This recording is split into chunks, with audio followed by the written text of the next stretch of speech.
Bonsoir à tous.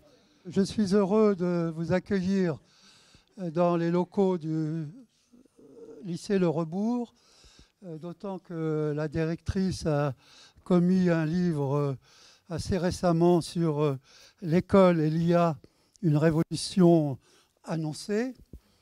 Entre-temps, d'ailleurs, l'IA est réellement parmi nous. J'ai confié, compte tenu de mon incompétence sur le sujet, la maîtrise quasi totale de cette soirée à notre ami le professeur Jean-Michel Valentin, qui est un géopolitologue renommé. Et il m'a fait rencontrer Nathalie, qui a fait une thèse. Donc 2 minutes peut-être. Donc, alors effectivement, j'ai écrit une thèse sur la gouvernance algorithmique en établissement scolaire, et je me suis intéressée alors à un public que les sciences de l'éducation s'y intéressent peu, qui sont les chefs d'établissement. Donc voilà, je ne rentre pas dans la classe, je reste au niveau des cadres. Et puis sinon, voilà, moi je suis chercheur associé au laboratoire Techné de Poitiers. Ah oui, et je suis aussi chercheur collaborateur à l'OBVIA. L'OBVIA, c'est l'Observatoire international des impacts de l'IA et du numérique.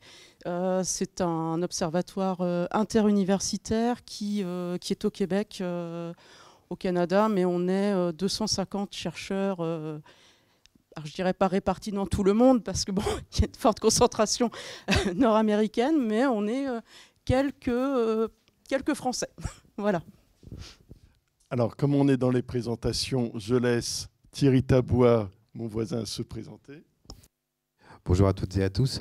Donc Thierry Tabois, je suis aujourd'hui en charge pour l'ensemble du groupe Orange des relations entre société et numérique, au sens large du terme, dans tous les pays, parce que bien évidemment, la question numérique ne se réfléchit pas de la même façon quand on est en Afrique, quand on est en Europe de l'Est ou en France, par exemple.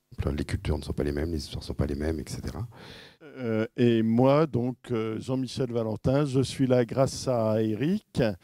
Et quand il m'a proposé de monter cette soirée, j'ai immédiatement pensé à Nathalie et à Thierry. Et ça m'a d'autant plus parlé que, avant de me spécialiser sur géopolitique du changement climatique, j'ai longuement travaillé sur les usages militaires de l'espace par l'armée américaine.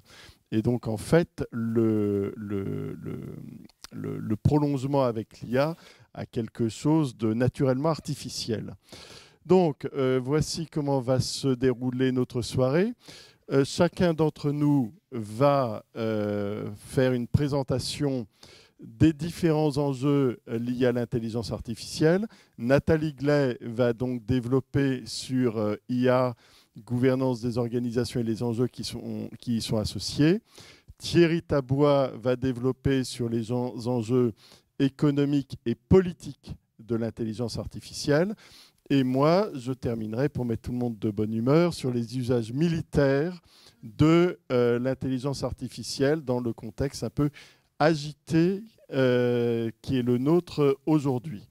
Donc, je vous propose que nous commencions. Nathalie, c'est toi qui ouvre le bal. Voilà. Je vais, dans un premier temps, pour vous mettre en bouche, vous présenter un petit peu ce qu'il y a, c'est-à-dire qu'est-ce qu'on met derrière en fait, ces deux termes. Ensuite, je parlerai de certains enjeux géopolitiques, puisque en fait, mes collègues Thierry et Jean-Michel en développeront. Je me suis dit que je pouvais faire un petit focus sur l'IA générative, parce qu'on en parle beaucoup. Et puis conclure, j'ai mis un point d'interrogation, parce que je ne suis pas certaine qu'on puisse conclure en fait, sur ce sujet-là. Alors, quand je dis intelligence artificielle, voilà, sans réfléchir, est-ce qu'il y a un mot qui vous vient comme ça spontanément? Neurones artificiels. En fait, l'intelligence artificielle, la définition de l'intelligence artificielle ne fait pas consensus. C'est-à-dire qu'au niveau en fait, des chercheurs, personne n'est vraiment d'accord. Et au niveau des États, voire en fait de l'Union européenne, chacun a sa définition. Alors, il y a un chercheur qui, lui, a fait toute une étude sur les définitions depuis 1970, et ça donne en fait ce nuage de mots. Alors vous me direz, s'il n'y a pas de définition, comment on fait pour définir? Eh bien, on prend en fait ce qu'on a envie de retenir. Donc, au JO, nous avons donc une définition qui est très longue. Moi, ce que j'ai trouvé intéressant dans la définition du JO, c'est la substitution à des activités humaines. Donc là, on a dans l'idée que peut-être l'IA pourrait remplacer l'humain sur certaines choses. Le département de la défense américaine, j'ai légèrement été influencé là-dessus, est quand même assez précis, puisqu'en fait, l'auteur nous dit que ce sont les capacités des machines à réaliser des tâches qui requièrent normalement de l'intelligence humaine. Donc là, on est quand même bien sur une idée d'intelligence qui normalement est humaine, donc ça laisse entendre qu'il peut y avoir une intelligence qui ne soit pas humaine. Voilà, parce que Yann LeCun notamment pose vraiment la question, lui, est-ce que l'intelligence artificielle est intelligente? Et donc justement, j'en viens à Yann LeCun. Et ce que j'aime dans la définition de Yann LeCun, c'est que c'est la capacité à apprendre telle qu'on l'observe chez les êtres vivants. Et j'aime bien cette notion de capacité à apprendre, puisque on voit bien que en fait, les IA évoluent tous les jours, et je pense que Thierry en parlera beaucoup mieux que moi, mais c'est pas figé. Elles apprennent. Et chaque fois qu'on les utilise, elles continuent d'apprendre. Donc voilà. Donc en fait, la définition d'intelligence artificielle, je dirais que c'est un mix de tout ça. Alors, l'intelligence artificielle, pour resituer un petit peu, je dirais, sur une échelle de temps, c'est quand même pas si ancien que ça, puisque on commence à peu près en 1950 avec Alan Turing, qui pose lui déjà la question dans son article, je dirais le plus célèbre, est-ce que les machines peuvent penser? Et là, on est qu'en 1950. Alors après, on va faire du chemin, on va avoir des smartphones intelligents à qui on peut demander de téléphoner à la grand-mère pour l'anniversaire. On va avoir des ordinateurs qui jouent mieux aux échecs que les champions du monde. Et puis on voit que voilà, les choses, en fait, je dirais, prennent un petit peu leur temps. Et puis tout d'un coup, en fait, on arrive en 2020 avec l'arrivée de ChatGPT. Et là, pour le coup, on a vraiment un événement, c'est-à-dire que tout le monde prend conscience que les IA existent et qu'elles sont bien là. J'y reviendrai tout à l'heure. Comment ça marche? Eh bien, en fait, nos IA, ce qu'elles aiment, c'est avoir des données. Et les données, en fait, on appelle ça le big data. C'est-à-dire, en fait, toutes les données qui sont générées par toutes les applications que l'on utilise sur Internet. Certains auteurs n'hésitent pas à parler d'or noir, l'or en fait de la donnée, puisque des informations sur un individu, ça se revend, et ça se revend même très bien. Alors, il faut en vendre beaucoup, je vous l'accorde. Si on vendait juste les données des personnes qui sont dans la salle, on ne ferait pas fortune. Mais sur le volume, ça représente quelques petites sommes. Ensuite, pour que nos IA fonctionnent, puisque j'ai des données, eh bien, il faut que je les donne à quelqu'un. Et ces données, en fait, je les donne à qui? Je les donne à un algorithme. Alors, c'est quoi un algorithme? En fait, un algorithme n'est qu'une succession de tâches. Si vous prenez un livre de recettes qui vous dit qu'il faut peser la farine, le sucre, mélanger, et bon, je vous laisse imaginer la suite parce que je ne la sais pas, vous obtenez en fait un algorithme, c'est-à-dire qu'il vous donne des instructions de tâches à faire dans un ordre bien défini. Eh bien, c'est ça, un algorithme. Après, je simplifie, bien sûr, et Thierry pourra certainement y revenir. Il existe bon nombre d'algorithmes et de plus ou moins sophistiqués. Alors en fait, quand je parle IA, souvent, on peut lire dans la presse en fait, des termes qu'on ne comprend pas toujours. Intelligence artificielle, machine learning, deep learning. Moi, je me souviens, il y a quelques années de ça, quand Jean-Michel m'a dit « Non, mais regarde ce qui se passe du côté de l'IA. Deep learning, machine learning, oh là là, qu'est-ce que c'est que tout ça ?» Eh bien, en fait, on voit bien que c'est comme des poupées russes. J'ai de l'intelligence artificielle, j'ai du machine learning, puis après, en fait, je descends beaucoup plus finement en termes de technologie. pour arriver à du deep learning.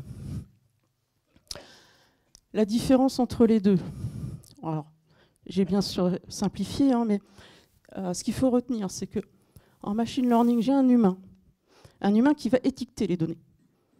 Et puis après, il les met dans la machine.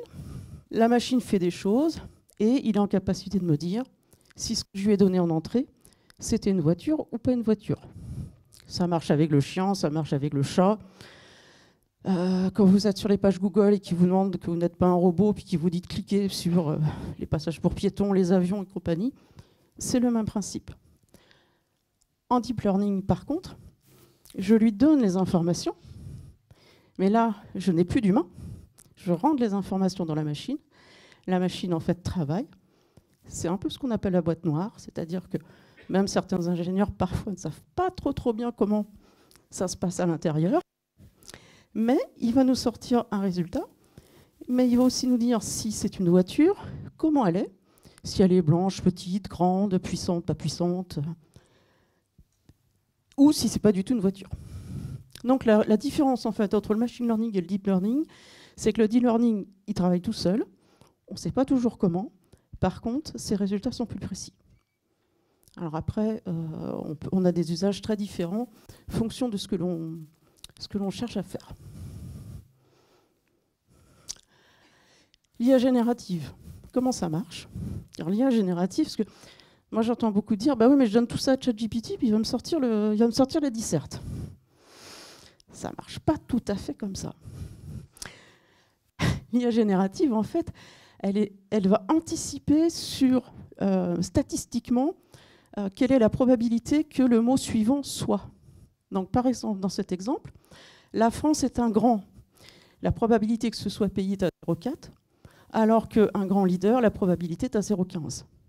Alors, évidemment, elle calcule très, très vite. Donc, elle nous sort la phrase tout de suite. Mais en fait, voilà comment elle fonctionne. Par probabilité, et elle obtient en fait la phrase « La France est un grand pays de la mode ». Les enjeux. Voici la carte du monde en 2022, avec donc les pays qui disposent d'une stratégie nationale en intelligence artificielle. Plus la couleur est foncée, plus en fait on se rapproche de 2022. Voilà. À l'heure actuelle, il y a quand même 62 pays de l'OCDE qui ont publié leur stratégie en intelligence artificielle. Alors, ils n'ont pas publié en même temps, et il y a eu des vagues successives. On a eu les 3 premiers pays, dont le premier était le Canada. Ce qui est intéressant dans la stratégie du Canada, c'est qu'elle fait 3 pages. Et c'est que du texte. Et puis on voit ensuite qu'après, on a le phénomène de suiveur, hein, c'est-à-dire que les documents se sont étoffés, donc pour le plus grand plaisir des chercheurs, parce que du coup, on a des choses en fait à expertiser. Ensuite, on a donc une vague en fait de pays en 2018. 2019, là, on retrouve quand même tous les grands pays OCDE que l'on connaît bien. En 2020, les autres suivent. Et en 2021, alors on voit aussi qu'on a quand même eu du coup la pandémie. On peut supposer qu'il y a aussi eu un petit ralentissement de ce fait-là. Et puis 2022, le Nigeria, et voilà, c'est presque tout le monde a publié sa stratégie, ou tout le monde est un petit peu dans l'attente d'en sortir une. Mais ce sont des documents très intéressants, puisqu'en fait, c'est eux qui vont cadrer les grandes lignes de nos politiques publiques et donc des gouvernances ensuite que l'on souhaite adopter. Alors la stratégie, en fait, ce que nous dit Mulghan, c'est que c'est les moyens et les ressources que je prends, que je mets en œuvre pour obtenir un résultat. Donc si demain, par exemple, je veux mettre de l'IA dans toutes les classes à l'école, eh bien, il faut qu'à un moment donné, en termes de stratégie, je l'ai décidé, et puis qu'on décline ça en fait dans nos politiques publiques. Je ne dis pas que c'est souhaitable, hein, c'est juste un exemple. Je me suis arrêtée sur en fait les orientations européennes. Ah oui, parce que j'ai oublié de vous dire que dans les pays qui ont publié leur stratégie, il y a quelque chose qui est très intéressant à observer, c'est que l'Europe a publié sa propre stratégie en IA. Alors après, ce qui est amusant, c'est de voir en fait ce qu'il y a dans la stratégie de la France et ce qu'il y a dans la stratégie européenne. Il y a des points de convergence, mais il y a aussi des points de divergence. Alors, voici en fait les grands axes retenus donc par l'Union européenne pour en fait mettre en œuvre ces besoins d'éducation et de formation. Les Nord-Américains, et notamment les Canadiens, parlent de capacitation et d'employabilité. Il ne s'agit pas bien évidemment de faire de tout à chacun un spécialiste de l'IA. On ne peut pas tous être ingénieurs, mais juste d'avoir en fait des points de repère, des connaissances. La pensée critique, très très importante. Je pense que Jean-Michel en fait en développera, mais on voit bien l'influence que peuvent avoir en fait les algorithmes d'aide à la décision, notamment par exemple sur les recommandations, que ce soit aussi bien sur Netflix que lorsque vous consultez un site de voyage. Donc, construire en fait cette pensée critique. Ensuite, avoir conscience en fait que c'est quand même une machine et que ça doit rester une machine et que l'homme doit avoir le dernier mot. Et puis la capacité, en fait, c'est toutes les compétences que nous avons déjà et que nous continuons en fait à développer. Dans le document qui a été remis au gouvernement au mois de mars 2024, qui s'appelle « Notre ambition pour la France », ce qui est intéressant, c'est qu'en fait, ils ont titré « Dédiaboliser l'IA sans pour autant l'idéaliser ». Je trouve que la phrase est intéressante parce qu'on retrouve en fait cette notion de c'est bien, c'est pas bien. Il y a les craintes, il y a les opportunités. On est toujours, et dans beaucoup d'écrits, sur ces dualités. Donc, l'idée, c'est d'avoir une appropriation collective de l'IA, de définir collectivement des enjeux, et c'est peut-être en termes d'éducation là qu'il y a un véritable enjeu, c'est-à-dire de définir collectivement en fait ce qu'on attend de ces IA à l'école. Est-ce qu'on est pour, est-ce qu'on est contre, est-ce qu'on interdit, est-ce qu'on autorise? Voilà. Est-ce que la réponse est aussi simple d'ailleurs qu'un oui ou un non? Peut-être aussi que cette connaissance, si on travaille en fait sur l'appropriation de l'IA et de ce qu'elle peut faire, on peut peut-être passer de la boîte noire à ce qu'on appelle la boîte de verre, sans pour autant, bien évidemment, faire de tous des spécialistes, mais en fait avoir quand même conscience que ce sont des machines et que l'humain reste à la manœuvre. C'est lui qui appuie sur le bouton, enfin, jusqu'à aujourd'hui. Dernière petite partie, juste pour vous faire un petit panorama des IA génératives, parce que je me suis aperçue qu'on parlait beaucoup de 2-3 IA, ChatGPT, Gemini, et puis Copilot. En fait, il faut voir qu'il en existe beaucoup. Après, c'est leur modèle économique qui diffère. Certaines, en fait, pour l'instant, vous allez dessus, vous pouvez vous en servir. D'autres, il faut quand même concéder quelques données personnelles pour y avoir accès, mais reste donc, entre guillemets, gratuite. Et puis ensuite, on a des produits beaucoup plus puissants qui sont payants.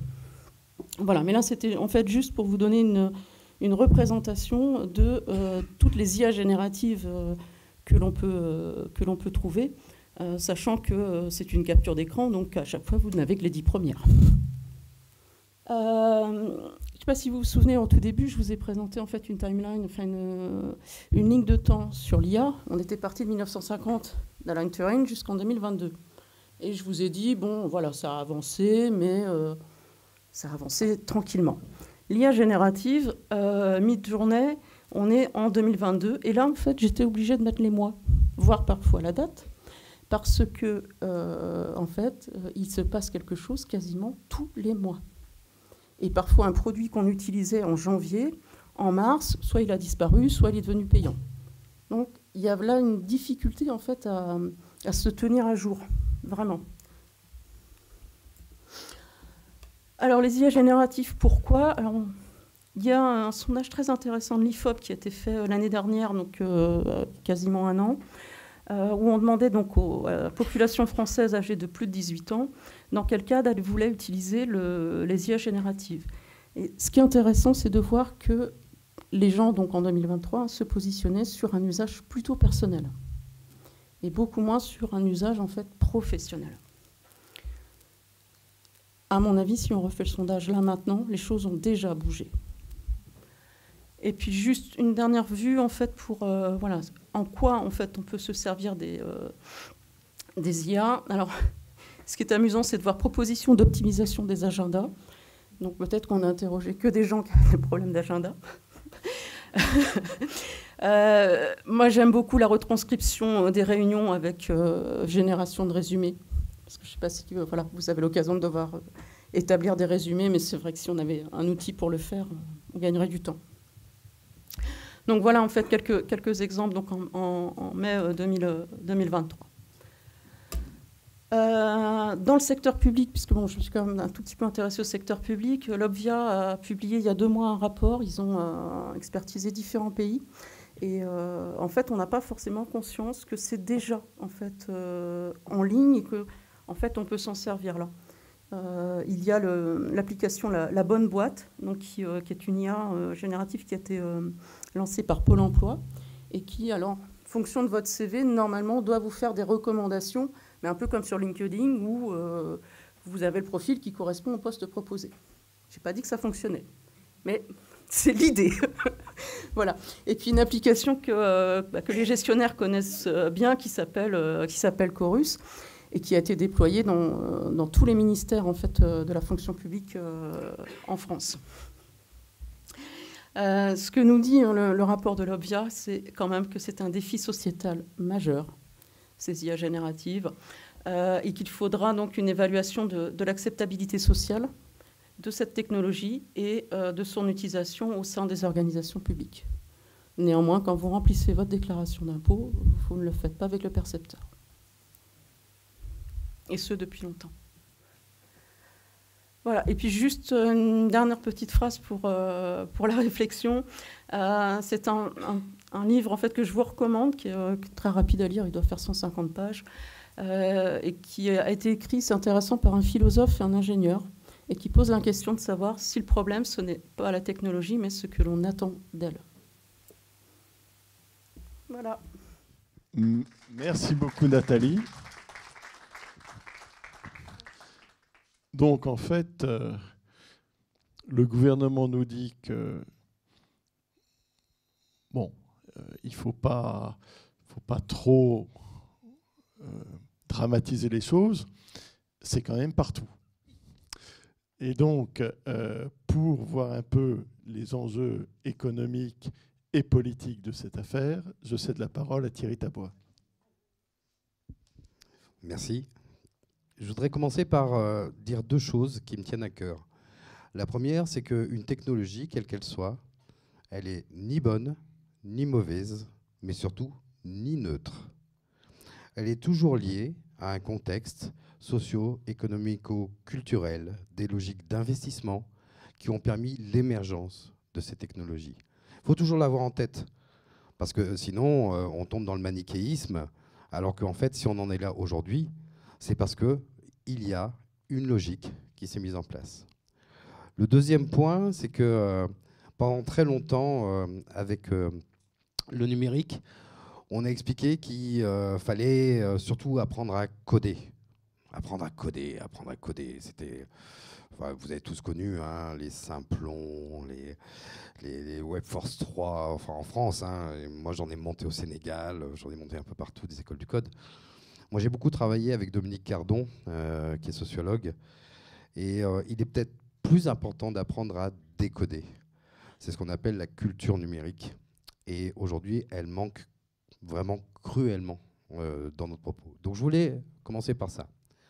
Ensuite, je voulais reprendre ce que disait Nathalie. C'est juste une petite anecdote.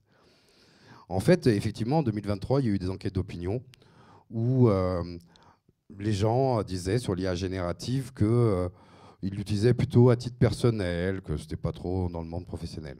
En fait, en gros, ils se planquaient. Parce que dès que c'est sorti, tout le monde l'a utilisé.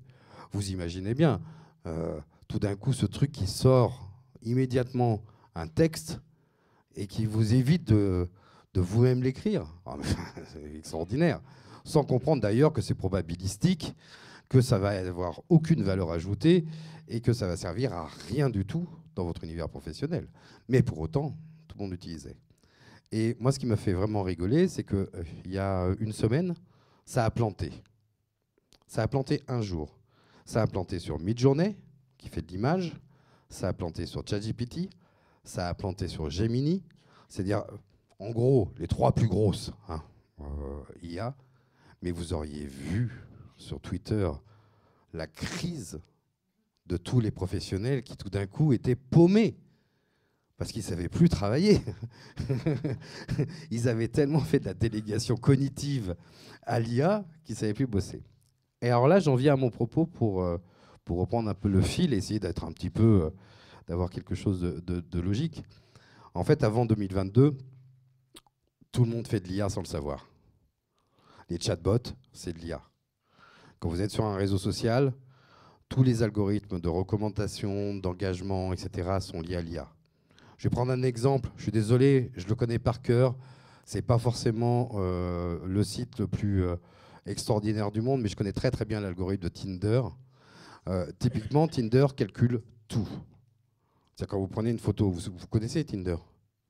Quand vous prenez une photo et que vous mettez votre photo de profil sur Tinder, ça voit ce qu'il y a en arrière-plan, ça sait qu'il y a une guitare. Donc si ça sait qu'il y a une guitare, ça sait que vous aimez la musique. Ça sait que quand vous on appelle ça swiper, quand vous regardez les profils qui vous sont proposés, ça calcule si vous avez appuyé sur l'écran, si vous avez bougé, pas bougé, si oui, non, le temps que vous avez... Enfin bon, ça calcule tout.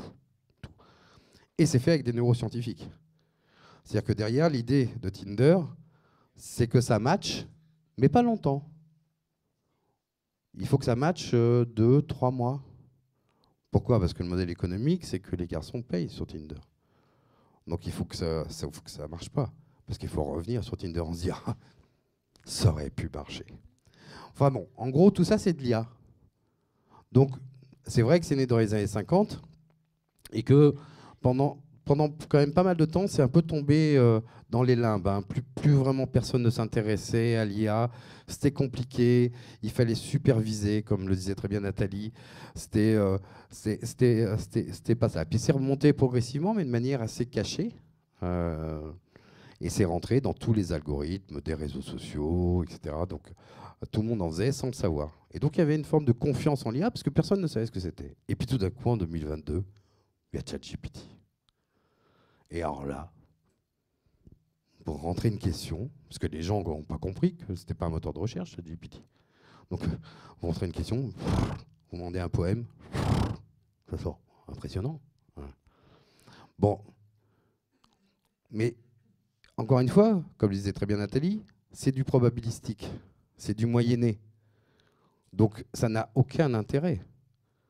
Donc, pour reprendre ce que tu disais, ça, c'est le premier point qui est essentiel, et on va parler du travail ensuite. Il y a 4 points qui sont majeurs.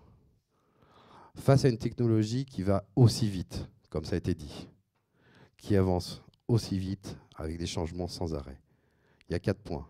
1, acculturation, dès le plus jeune âge.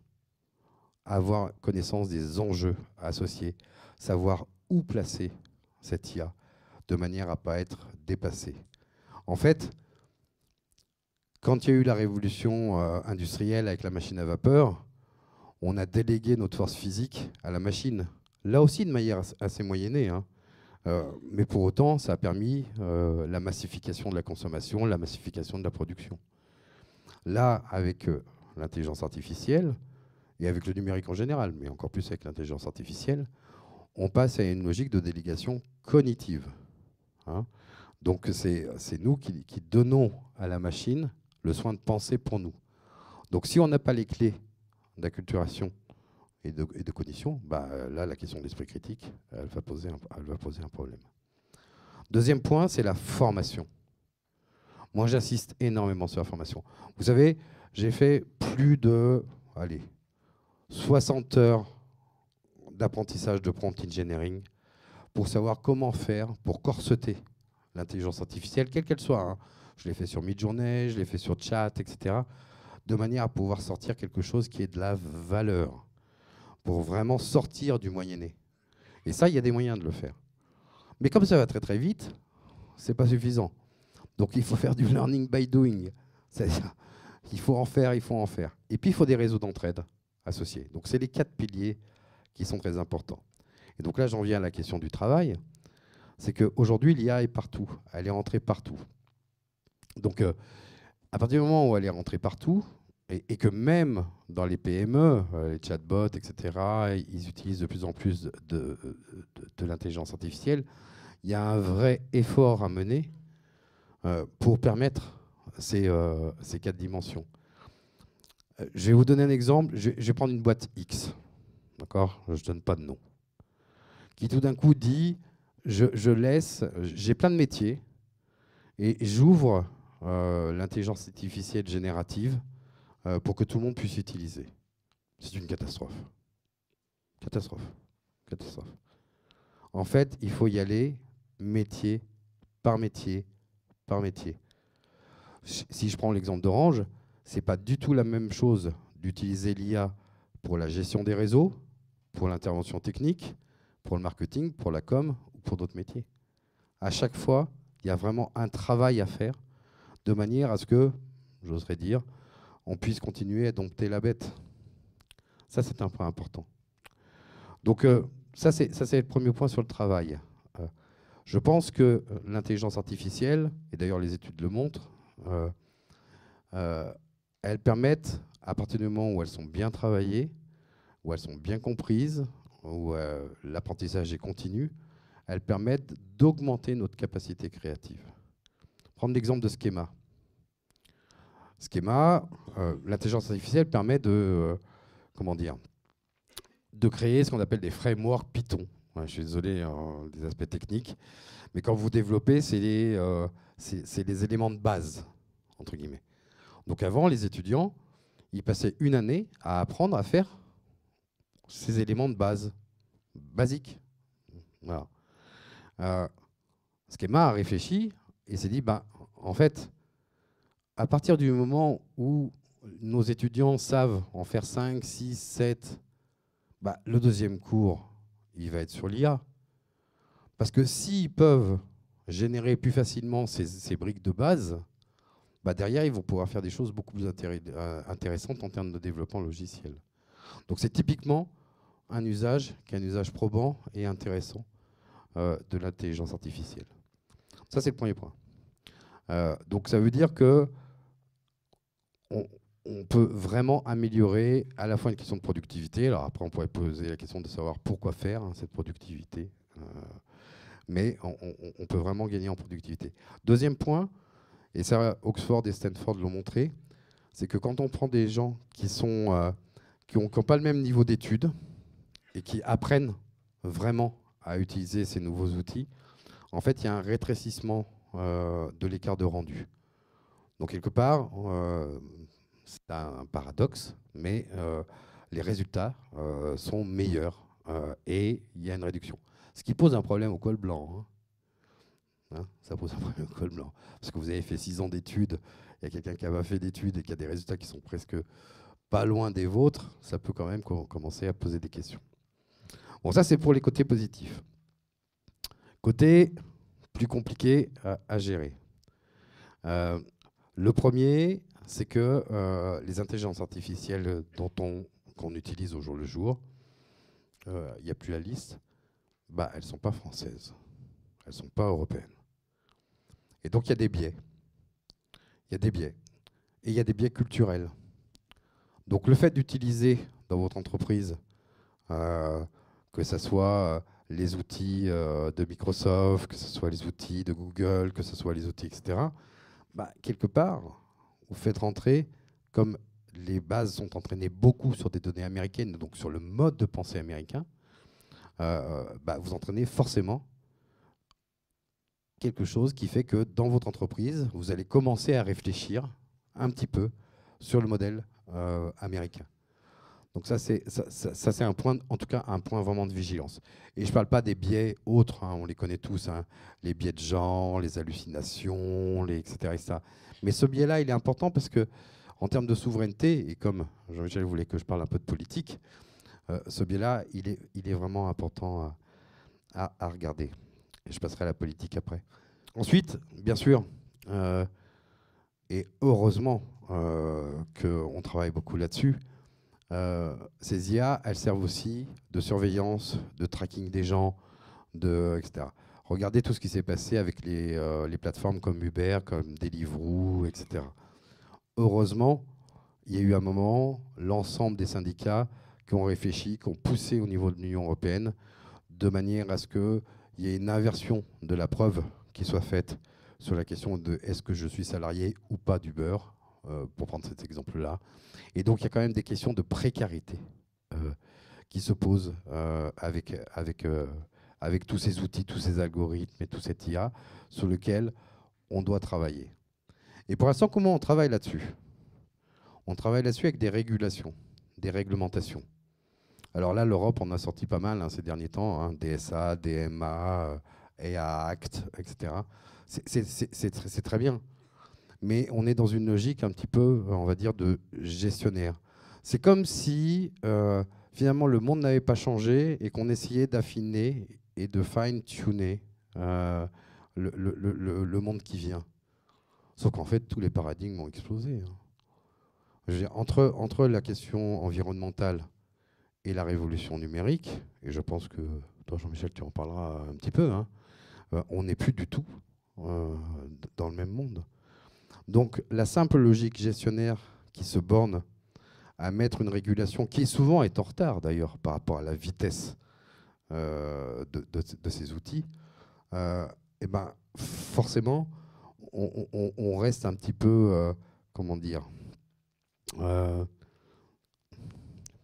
anglais on dit pending, je ne trouve pas le mot en anglais. Non, mais on reste... oui, voilà. Et c'est pas suffisant. C'est pas suffisant. Donc du coup, quand on a travaillé avec Jean-Michel Blanquer, au vu des européennes, on a mis vraiment au cœur le fait de dire il faut sortir de cette logique de gestionnaire, parce que là, on parle beaucoup des États-Unis, mais moi, je travaille beaucoup avec la Chine, et je peux vous dire que la Chine, elle avance très, très, très vite. C'est-à-dire que, par exemple, dans le domaine de la vidéo, hein, vous avez quelque chose qui vient de sortir en Chine, là, qui est meilleur que Sora, qui était soi-disant le meilleur élément et qui mettait toute l'industrie culturelle en émoi sur le sujet. D'ailleurs, ça c'est un point que je voulais aussi dire. C'est un peu décousu, mais après on aura un débat. Mais en fait, l'intelligence artificielle, elle est très bonne sur ce qu'on appelle des canevas, des patterns. Faites du droit, il y a le droit du travail, etc. C'est un pattern. Vous êtes avocat, c'est un pattern. Vous faites un film à la Netflix, c'est un pattern. Vous faites un blockbuster, c'est un pattern. Ça s'appelle même la loi de l'emmerdement maximum, c'est comme ça qu'ils l'appellent à Hollywood. L'idée, c'est que vous soyez toujours... il y a toujours un problème, donc vous êtes toujours en train de regarder le film. Sur tout ce qui est pattern, effectivement, l'IA, elle est très forte. C'est l'histoire de la recette de cuisine, en fait. Pour autant, moi, je travaillais avec les industries créatives. On peut faire plein de choses différentes. Laisser vraiment l'esprit prendre le dessus. Encore une fois, il faut dompter l'outil.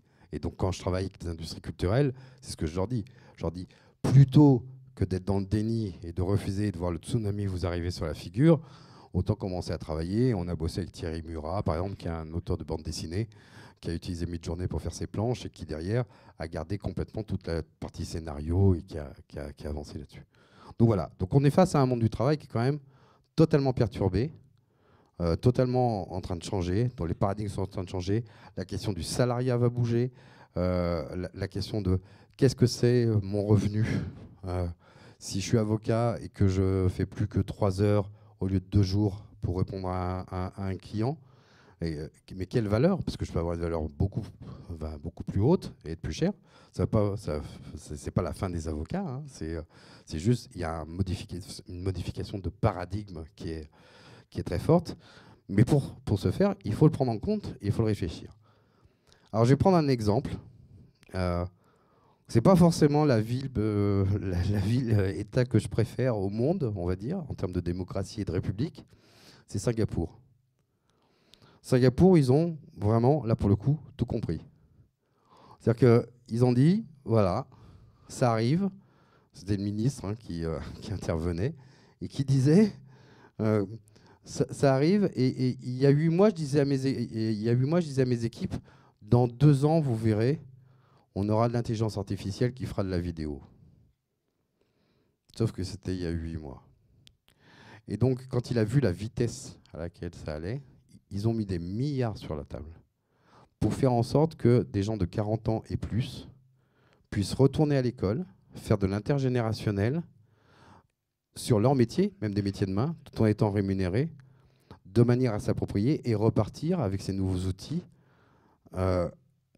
en maîtrise par rapport à leur métier, qui pouvaient être des métiers de main, Mais pour reprendre ça, c'est beaucoup plus facile à faire dans une autocratie que dans une démocratie où tout le monde a son mot à dire, etc. Ça, bien évidemment.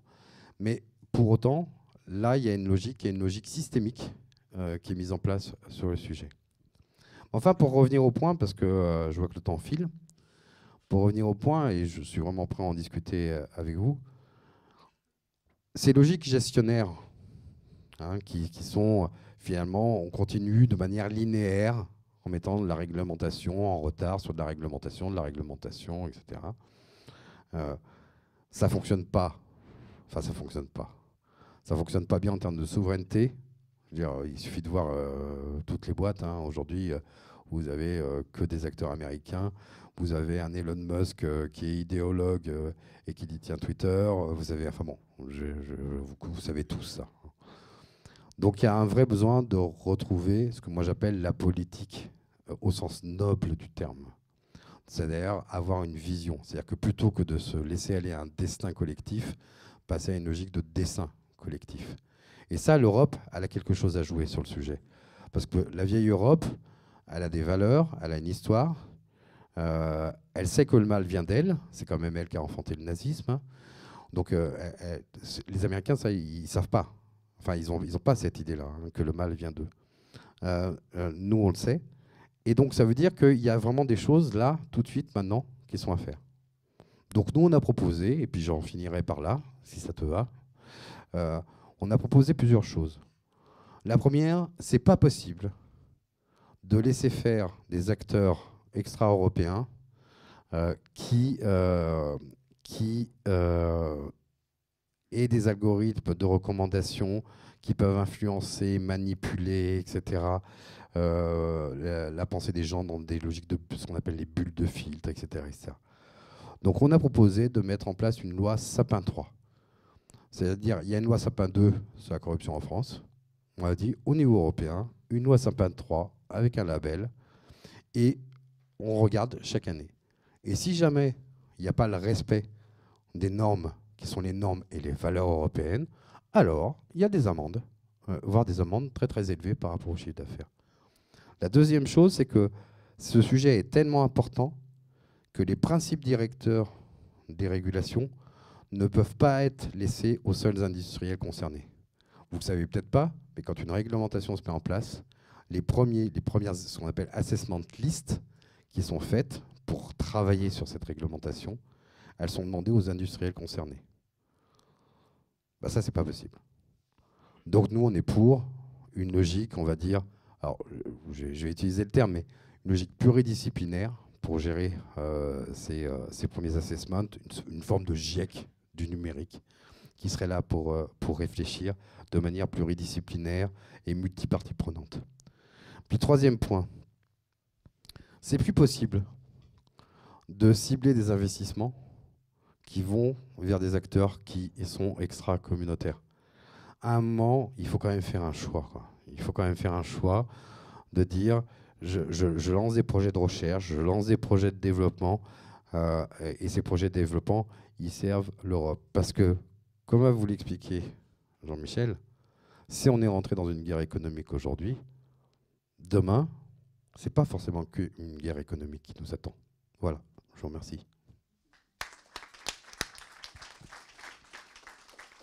Merci mille fois Thierry. Et comme il me tend la perche sur la guerre et qu'il a développé l'enjeu politique, rappelons-nous cette formidable définition de la guerre par Clausewitz. La guerre, c'est la continuation de la politique par d'autres moyens.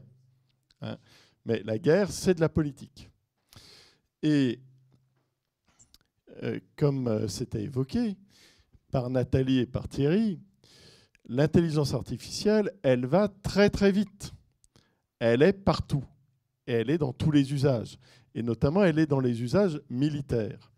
Or, quand Thierry, à l'instant, évoquait que demain, on va se payer des guerres militaires, en fait, comme ça va très vite, moi, j'ai la nette impression qu'en fait, ça a commencé depuis hier. Moi, j'intitulerais volontier cette partie de l'exposé « Hyperguerre ». Pourquoi ? Pas seulement parce que hyperguerre, ça en jette. On sent tout de suite il y a une agitation, un début d'anxiété. Mais c'est surtout que le terme hyper, ça veut dire qui dépasse et englobe.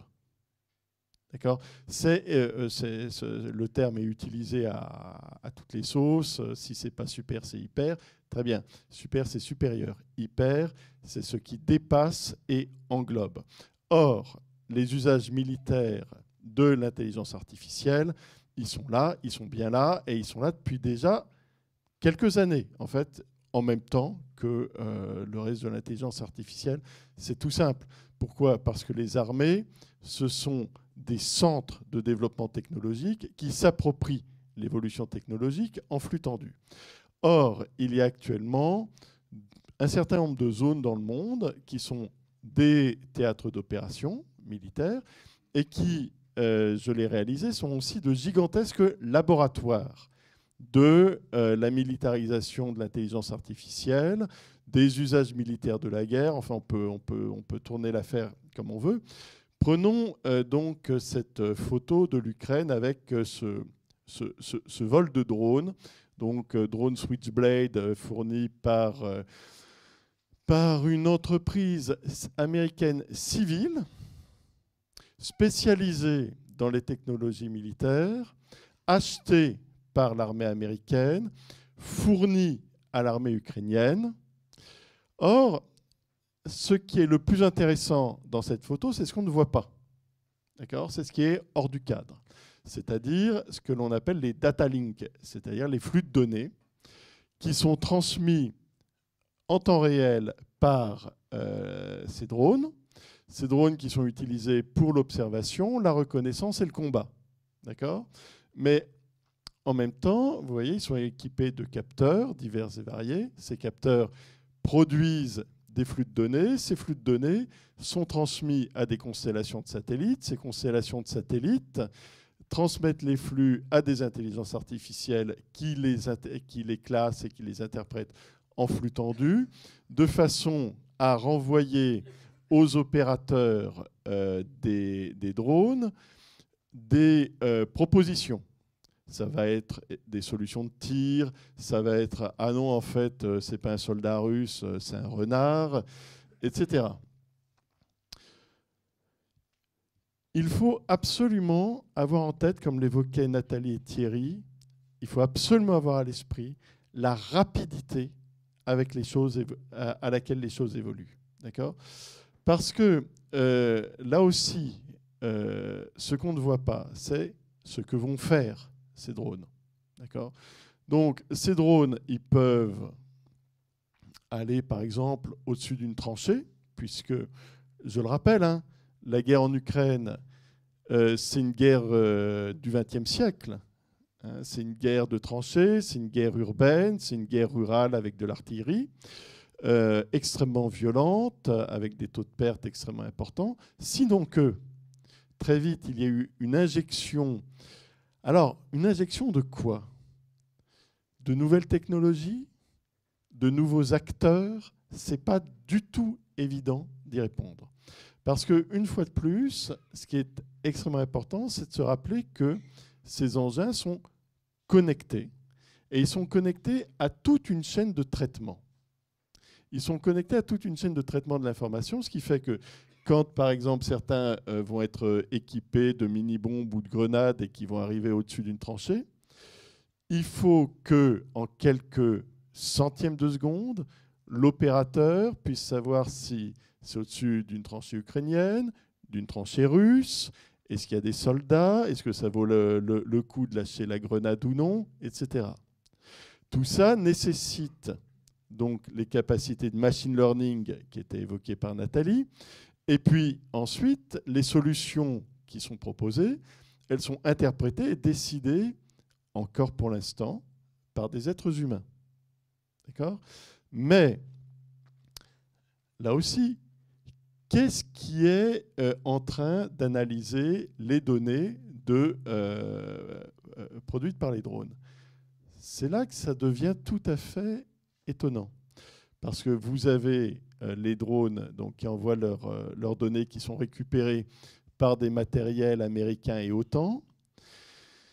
Mais au bout de quelques mois de guerre, au printemps 2022, la société Palantir est allée voir le gouvernement ukrainien. Palantir, quelqu'un en a déjà entendu parler ? Oui, une personne, à part ça, vous avez tort. Vous avez tort. Palantir, c'est au cœur des sociétés modernes. Palantir, ça a été créé en 2004 par Peter Thiel et Alex Karp.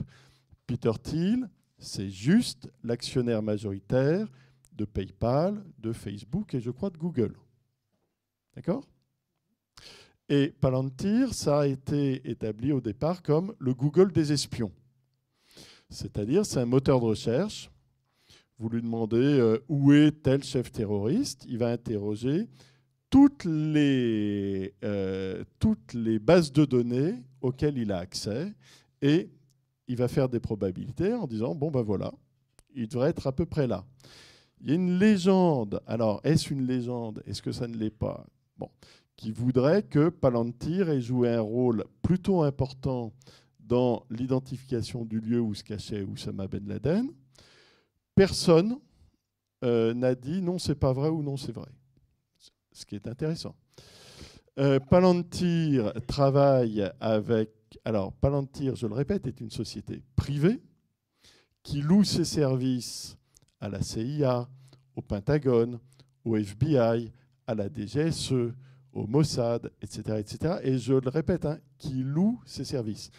Je vous conseille un plaisir coupable. Allez sur le site de Palantir.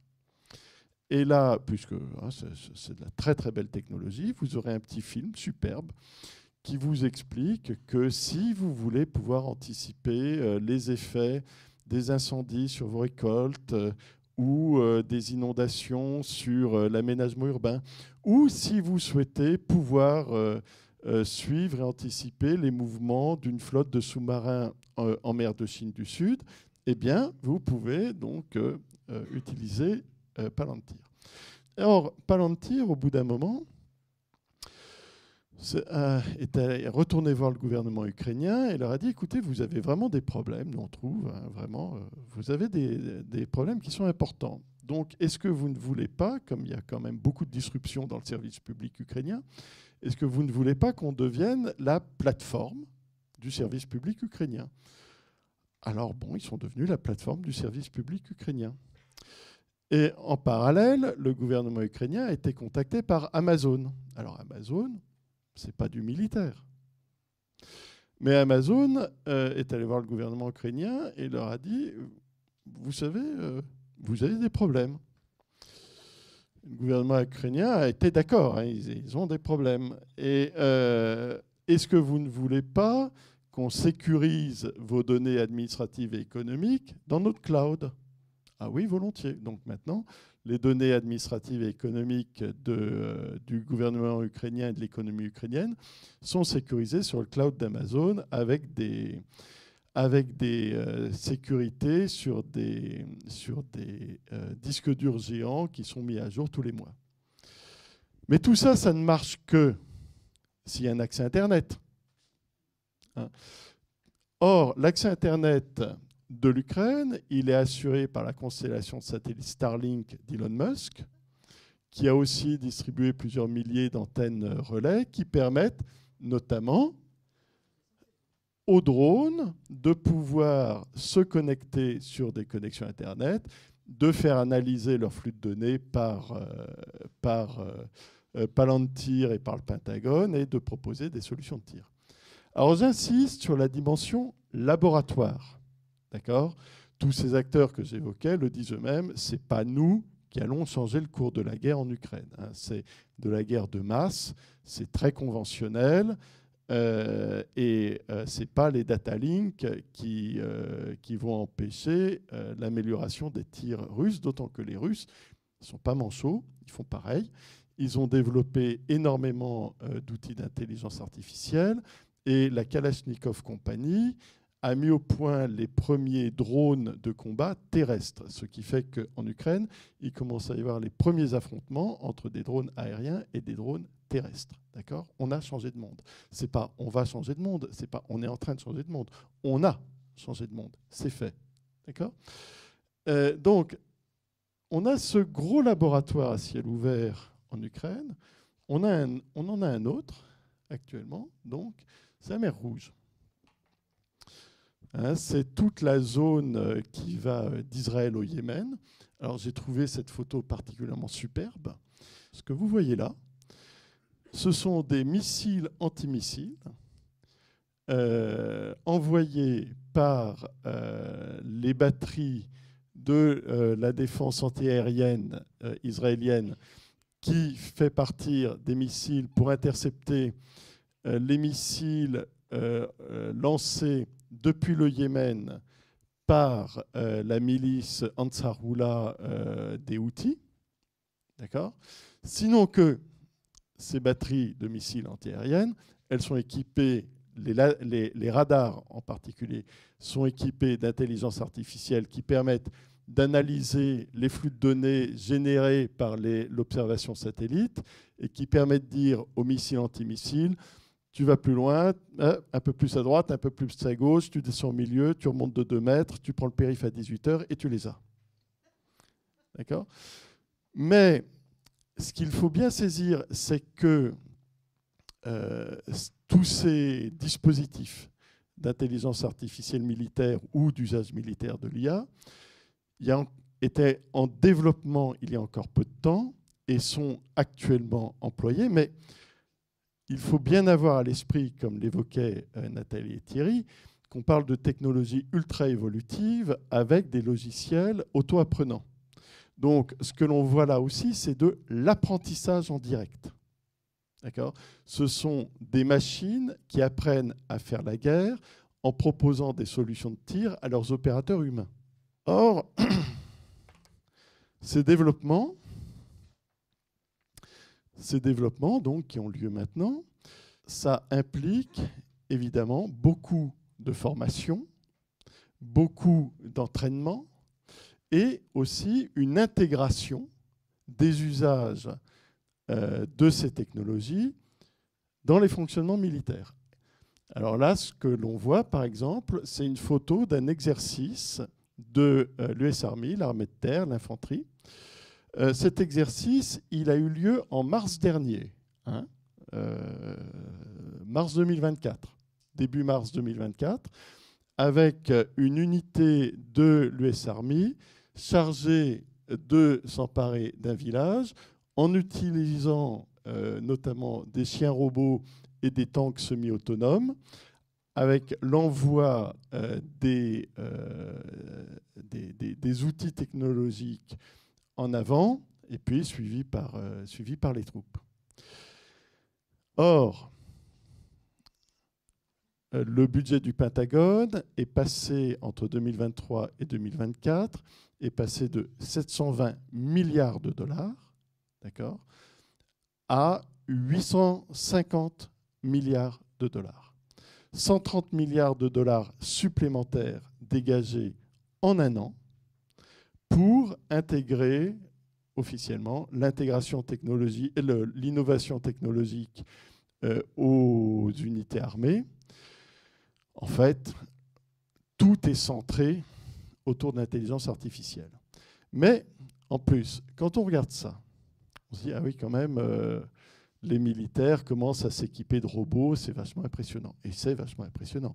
Et là, c'est l'armée de terre. L'US Air Force teste des F-16 et d'autres chasseurs bombardiers. Vous savez, les avions qu'on voit dans Top Gun. Eh bien là, ils les testent avec des intelligences artificielles opposées à des pilotes.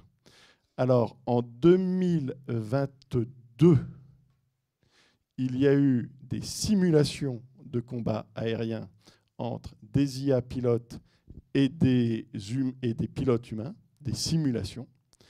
En 2023, il y a eu des entraînements réels avec, là aussi, une IA qui pilote un F-16 opposé à un pilote humain. Il a fallu 6 mois avant que l'US Air Force ne donne les résultats de ces tests, parce qu'il mettait en évidence que le pilotage IA était excellent, qu'il apprenait très très vite et que les pilotes humains se sont retrouvés en très grande difficulté très rapidement. Ce qui est une révolution organisationnelle, notamment dans une organisation comme l'US Air Force, qui est totalement centrée autour des pilotes. C'est des changements immenses qui sont en train d'avoir lieu. Mais par ailleurs, l'armée américaine, c'est l'US Army, l'infanterie, l'US Navy, la Marine nationale, l'US Air Force, les forces aériennes, les Marines, les forces de débarquement, le Cyber Command et la Space Force, les forces spatiales. Or, historiquement, ces différentes forces donc, ont toujours eu du mal à se coordonner. Ça fait des décennies que le Pentagone essaye de les faire se coordonner de mieux en mieux. Il y a eu de vrais progrès avec l'informatisation depuis les années 90, mais là, avec l'IA, en fait, ce sont des flux de données qui sont en train d'être mis en boucle entre les différents types d'armées, entre les différents services armés, de façon à les coordonner et à coordonner aussi leur puissance de feu. C'est ce qu'on appelle le JADC, le Joint Defense, et j'oublie toujours, le Joint Advanced Command and Control System. C'est une immense architecture d'intelligence artificielle qui intègre toutes les forces armées américaines ensemble. Là où ça devient intéressant, c'est que cette architecture américaine, elle est aussi en train d'intégrer et de combiner les forces britanniques, les forces australiennes, les forces néo-zélandaises. Et récemment, l'armée de l'air et de la défense française a été invitée à un exercice commun avec le commandement spatial américain. Donc il y a une gigantesque intégration militaire qui se fait par le biais de l'intégration des technologies d'intelligence artificielle. Alors évidemment, il y en a qui ne restent pas assis par terre en se demandant s'il va faire beau demain. Hein? L'armée populaire de libération chinoise, elle aussi, se livre à 3 révolutions militaires en même temps. D'accord ? Parce que l'armée populaire de libération, son développement a suivi le développement de la Chine, c'est-à-dire un pays extrêmement peuplé mais très pauvre au début des années 80, qui décolle vraiment au début des années 90 et qui devient une superpuissance économique entre le début des années 2000 et les années 2020. Avec donc la commission centrale des affaires militaires, donc la commission centrale du Parti communiste chinois, qui est à la manœuvre pour littéralement forcer la modernisation de l'armée chinoise en imposant en même temps la mécanisation, l'informatisation et donc ce que dans ce jargon on appelle l'intelligentisation de l'armée.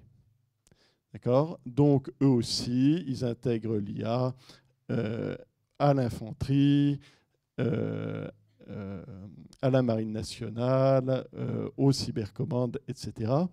Et ils mettent au point une contre-architecture militaire qui vise à pouvoir casser les liens qui vont, les flux de données qui vont unifier les forces américaines terrestres, navales, aériennes, etc., pour en fait en faire des canards dans l'eau. Comment se fait-il que je le sache? Ben, c'est très simple. Ils le disent, ils l'écrivent. C'est open source. Hein.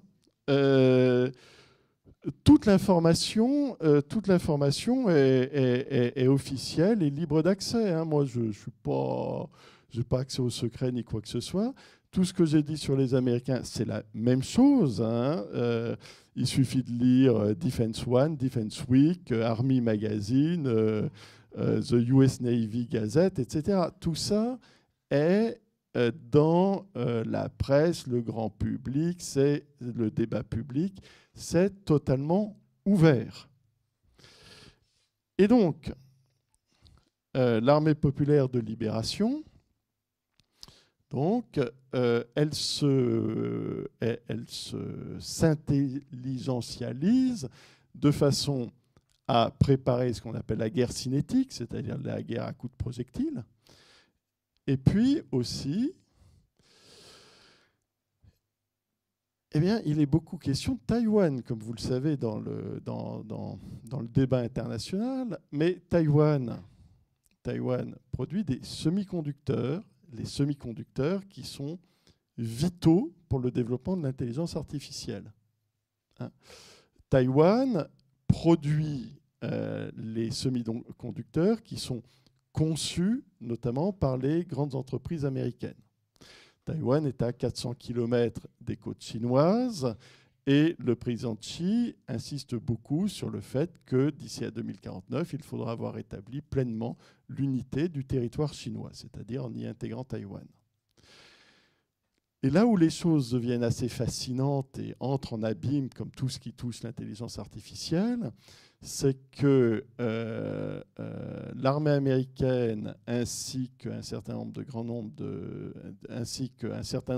think tanks américains sont en train de se livrer à des wargames avec des outils d'intelligence artificielle pour voir comment se passerait la bataille de Taïwan. Les résultats ne sont pas ultra encourageants, hein, il faut quand même bien le savoir. Et comme le disait très justement Thierry, l'intelligence artificielle, elle est prise dans la guerre économique généralisée qui a lieu en ce moment. Les Américains sont très forts en termes de guerre économique. La guerre économique, ce n'est pas de la compétition un peu hyperbolique, hein, c'est de la guerre en mobilisant des moyens économiques. Okay ? Or, cette guerre économique, elle se fait notamment en passant des lois qui permettent à l'État fédéral américain de littéralement déclencher des embargos, mais même qui peuvent être extrêmement ciblés, en interdisant l'exportation de telle ou telle technologie vers des entreprises en lien avec la Chine. Mais les semi-conducteurs, ça se fabrique avec des terres rares. La Chine produit 60% des terres rares, c'est des mines. C'est des mines. Hein, mais ce n'est pas que des mines. Ensuite, il faut raffiner les minerais, il faut raffiner les terres rares. Et la Chine raffine 90% de la production mondiale de terres rares. C'est-à-dire que tous ceux qui minent des terres rares les envoient en Chine pour récupérer le produit raffiné. Et là, vu l'embargo de plus en plus strict mis par les États-Unis contre les exportations de semi-conducteurs en Chine, eh bien les Chinois commencent à répliquer en mettant un embargo sur les terres rares. Et quand vous voyez la répartition des ressources et de la production minière chinoise par rapport au reste, on voit tout de suite l'avantage asymétrique qu'ont les Chinois au niveau initial de la chaîne de production. Enfin, Nathalie insistait beaucoup, et à juste titre, sur la question de l'intelligence artificielle générative. Mais en termes militaires, eh bien, les Américains, les Chinois et un certain nombre d'autres, dont les Russes d'ailleurs, ont parfaitement intégré que la guerre à l'époque de l'intelligence artificielle, c'est aussi la guerre cognitive. C'est-à-dire la militarisation des flux de données de manière à faire évoluer la perception du monde, la perception qu'on a du monde, mais à l'échelle des centaines de millions d'usagers des smartphones. D'accord ?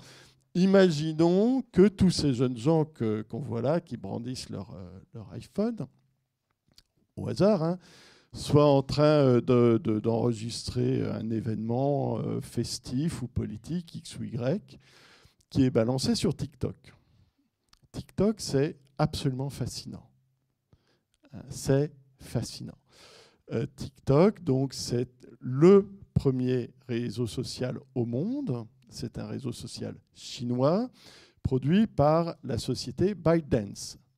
La société ByteDance a signé une charte dans laquelle il est écrit que la ligne éditoriale de TikTok est en parfaite concordance avec la ligne du Parti communiste chinois. Il y avait 100 millions d'usagers américains de TikTok en 2018. On est aujourd'hui à 150 millions d'usagers mensuels américains de TikTok. D'accord ? Il y a 340 millions d'Américains, il y a 150 millions d'usagers de TikTok. Il y a 192 millions d'usagers de Twitter X, 150 de TikTok. OK ? TikTok donc, génère de la donnée.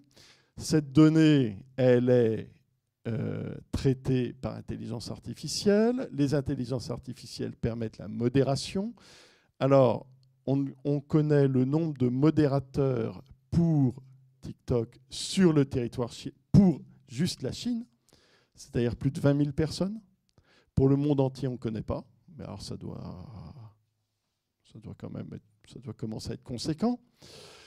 Et là où les choses deviennent tout à fait fascinantes, c'est que le service de modération de TikTok peut recevoir jusqu'à une centaine de directives éditoriales par jour qui sont envoyées par la commission centrale de l'administration du cyberespace du Parti communiste.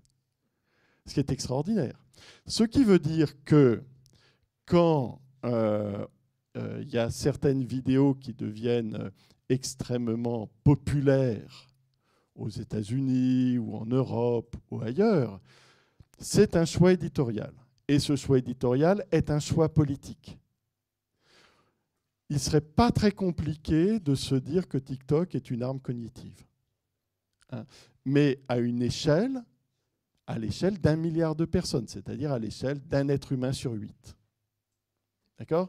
Donc, ce que l'on voit là, c'est qu'avec la militarisation de l'intelligence artificielle, eh bien, on entre dans un univers où la guerre cinétique, c'est-à-dire entre guillemets la guerre normale ou la guerre conventionnelle, commence à être profondément bouleversée, tandis que le champ de la guerre cognitive, qui n'est pas un champ neuf, mais là est profondément transformé, d'autant que, et je terminerai par là, avant, on avait les dirigeants, les soldats, les observateurs. Mais là, qu'est-ce qu'on a là ? On a les participants. Tout le monde devient participant. Et s'il y a des opérations de cyberguerre cognitive, elles peuvent toucher des centaines de millions de gens qui ne sont plus des citoyens ou des dirigeants ou des militaires, mais qui sont des participants. En d'autres termes, la guerre cognitive, c'est la guerre participative. Sur ces abîmes de réflexion, je vous propose que, donc, à présent, nous passions aux échanges avec... mais bien sûr.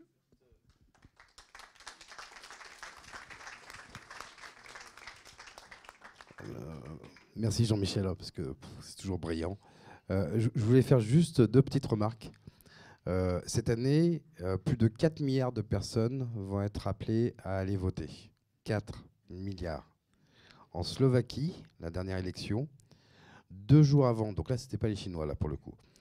2 jours avant l'élection, il est sorti un audio entre celui qui devait gagner et une journaliste où ils échangeaient sur le fait que le vote, ils allaient réussir à le truquer, etc. 2 jours avant les élections. C'était un deepfake. C'est-à-dire que c'était faux. C'était ni la journaliste, ni la personne qui se présentait. Résultat des courses, c'est un populiste russe qui a gagné. Donc, vous imaginez bien à quel point cette idée de guerre cognitive participative, elle est déjà là, en fait. Voilà. Je vais faire une petite récréation en passant la parole à quelqu'un qui va faire du commerce, mais plutôt dans le bien commun. Jean-Sébastien Nénon vient de créer une petite start-up. Je dis petite parce qu'on a parlé de mastodonte à côté de vous. Et je le laisse présenter en direct. Et je remercie Élie Sajor, mon grand ami, qui m'a présenté. Merci beaucoup et j'espère effectivement vous donner quelques informations un peu moins anxiogènes que celles communiquées à l'instant par Jean-Michel Valentin. C'était passionnant, merci. Alors rapidement, je m'appelle Jean-Sébastien Nénon, j'ai lancé une start-up qui s'appelle study.com, S-T-E-W-D-Y. C'est un jeu de mots entre study, étudier en anglais, puis le steward dans l'avion qui sert. Et Study, c'est une plateforme de soutien scolaire destinée aux collégiens et lycéens qui est basée exclusivement sur l'intelligence artificielle. Donc on l'a lancé commercialement en février dernier. Le fonctionnement est relativement simple. On a entraîné sur nos plateformes basées en France, à Lille, chez OVH, on a entraîné des milliers de données du programme éducatif donc français, avec à la fois Mistral et ChatGPT, donc mis à disposition des élèves. Et l'idée, c'est de permettre aux élèves, finalement, de mieux apprendre, comprendre et réviser. Pourquoi ? Moi, j'ai j'ai 2 filles, dont une qui a passé le brevet des collèges l'an dernier. J'avais commencé à l'époque à bricoler un petit bot comme ça à la maison. Elle était noyée dans ses révisions. Et sur un site de soutien scolaire, on va dire traditionnel, ça peut être intéressant, mais on ne peut pas poser des questions à un site internet. Par définition, une page HTML, c'est statique. Des vidéos sur YouTube, j'allais dire, c'est statique, c'était statique. Maintenant, on peut les interroger aussi grâce à l'IA. Mais en tout cas, il n'y avait rien d'interactif. Et l'intelligence artificielle permet cette interactivité qu'on ne peut pas trouver sur des sites traditionnels. Donc l'idée, c'est pas de remplacer des professeurs, évidemment, à l'école. Mon propre père était d'ailleurs un professeur à l'université en biologie et ma mère également. Donc, mais par contre, ça peut complémenter les cours de l'école. J'ai vu des exemples récemment. Vous avez des élèves qui n'osent pas prendre la parole en classe ou qui n'osent pas poser de questions. Ces élèves peuvent le faire avec notre plateforme. Lorsqu'on n'a pas compris, d'ailleurs moi le premier, j'ai revu mes équations différentielles en entraînant différents bots. Lorsqu'on n'a pas compris un sujet ou qu'on a oublié un sujet, l'IA permet de résumer, de faire des analogies, des métaphores, et donc finalement de pouvoir disséquer un problème jusqu'à sa compréhension parfaite. L'idée, c'est pas d'en faire un outil d'Autriche, puisque ça existe depuis très longtemps, depuis l'Antiquité. Depuis 20 ans, on a accès à Wikipédia, on a accès à Google, et ChatGPT, effectivement, permet de faire des dissertations. Quand c'est mal prompté, ça se voit. Quand c'est correctement prompté, c'est quasiment impossible à détecter. D'ailleurs, contrairement à ce qu'on pense, Google n'est pas du tout capable de détecter des textes écrits par l'IA. D'ailleurs, ils s'en fichent totalement, c'est pas leur problème. Eux, leur problème, c'est d'avoir des articles pertinents par rapport aux recherches. Je ferme la parenthèse. Dans Study, donc on autorise les élèves à étudier toutes les matières. Donc pour l'instant, il y a 15 matières, donc de la 6e à la terminale. On a fait des tests récemment avec, on va dire, la version native de ChatGPT 4o et Study. Forcément, on est meilleur pour une raison très simple. C'est que quand vous demandez à ChatGPT OpenAI, donne-moi le programme officiel de mathématiques en terminale, il va vous donner une liste. Vous dites, t'es sûr ? Selon mes données générales, je crois que c'est naturel. ChatGPT 4o ne peut pas connaître à la virgule près le programme de physique au Guatemala ou d'histoire au Japon. Il a évidemment une culture très vaste du sujet, mais pas de manière spécifique. Et je pense que dans le domaine de l'IA, ce qui est important de retenir, c'est que le futur est probablement aux assistants virtuels ultra spécialisés. Alors que finalement, on a laissé dans la nature ChatGPT 4o, alors pour le meilleur et peut-être aussi pour le pire, on le verra, mais ça reste des IA très générales. Ce qu'on a fait avec Studi, c'est qu'en fait, on a pré-prompté énormément de cas. On a même des cascades de prompts pour aider finalement l'élève déjà à préciser sa question. Donc la réponse, elle est quand même bluffante. Donc en conclusion, c'est un outil utile, bienveillant.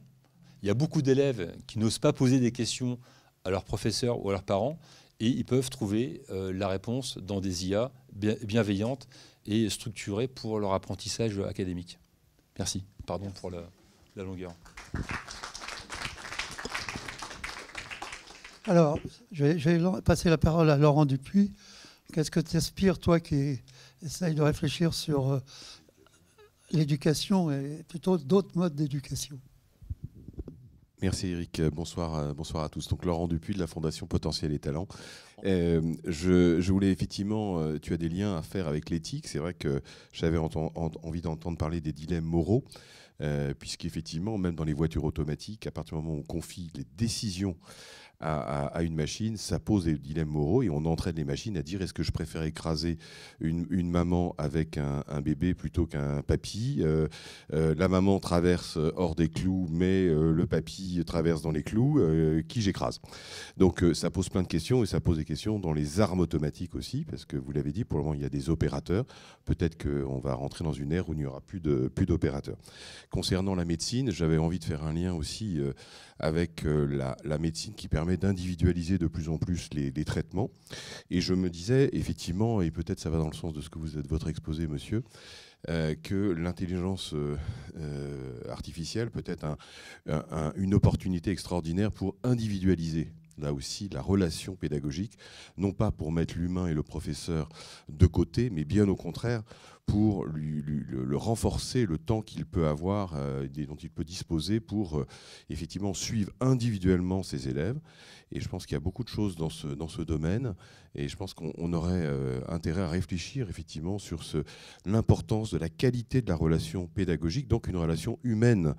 Or, effectivement, on peut s'appuyer sur certains outils pour individualiser. Et je vous rejoins sur vos observations que j'ai pu voir dans d'autres domaines, dans de différentes écoles innovantes, sur la capacité pour des élèves de renouer avec certaines connaissances. Ils ont honte de ne pas avoir maîtrisé telle notion en 6e alors qu'ils sont en première.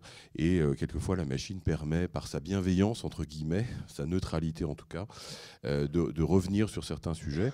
Et je pense que ça peut être une véritable opportunité. Et puis un dernier commentaire, vous avez parlé de créativité. Les études de Todd Lubart à l'université Descartes témoignent depuis des années que les enfants sont considérés à l'entrée en maternelle comme étant très créatifs, à hauteur de 80 ou 90%. Et à l'issue du primaire, on tombe effectivement à 10-15%. Et à l'issue des études supérieures, je ne vous dis même pas le chiffre, c'est un effondrement. Et je pense qu'on aurait aussi intérêt à réfléchir à comment maintenir cette capacité créative, puisqu'on a l'impression, à vous écouter, que effectivement la capacité créative serait peut-être encore une chasse gardée, quoique on voit aussi apparaître beaucoup de choses qui sont présentées comme créatives. Donc ça fait aussi réfléchir sur la notion de créativité et d'esprit critique. Et j'aimerais que sur la notion d'esprit critique, vous puissiez éventuellement revenir, puisque ça pourrait être un des objectifs de l'éducation que de former cet esprit critique. Voilà, je vous remercie. Pour M. Valentin, Claude Bercy, retraité du CNRS dans l'ex-Sciences de la Terre. On peut s'interroger, que fait la France après le développement des drones où les pauvres Ukrainiens se débattent tant bien que mal avec la Russie? C'est ma première question. Ma deuxième question, c'est quel est le développement de la robotique au Japon? Ils font beaucoup de choses, ils sont très en avance sur beaucoup d'autres pays. Et troisièmement, on a les Jeux Olympiques dans quelques semaines. Quelle est l'application de l'IA dans le domaine des Jeux Olympiques? Merci. On va faire l'autre chemin. C'est-à-dire qu'on va commencer par la question de la créativité, on va enchaîner sur la question de la productivité avec les robots au Japon, et je terminerai par l'armée. Je dirais que, alors, aussi un peu pour reprendre ce que tu as dit tout à l'heure, quand tu as parlé de Singapour, où tu disais que, effectivement, eux, toute leur stratégie, c'est Smart Nation. Et effectivement, dès le départ, dans leur stratégie, ils ont intégré la formation tout au long de la vie. Et ils ont même développé en fait, des stages, des ateliers pour des tranches d'âge, et qui va, on va dire, de 7 à 77 ans, pour se familiariser avec ça. Non, tu disais, bon, oui, mais Singapour, bon, c'est... Bon, voilà, c'est politiquement... Bon. Néanmoins, les États commencent aussi à sortir leur stratégie en éducation. Il y en a une qui est très intéressante, alors aussi, mais c'est un petit pays, par contre très démocratique, mais c'est un petit pays, c'est l'Estonie, qu'on a appelé l'e-Estonie. Il y a 1 an, ils ont sorti leur stratégie en éducation sur l'IA. Mais c'est vrai qu'ils partaient aussi avec...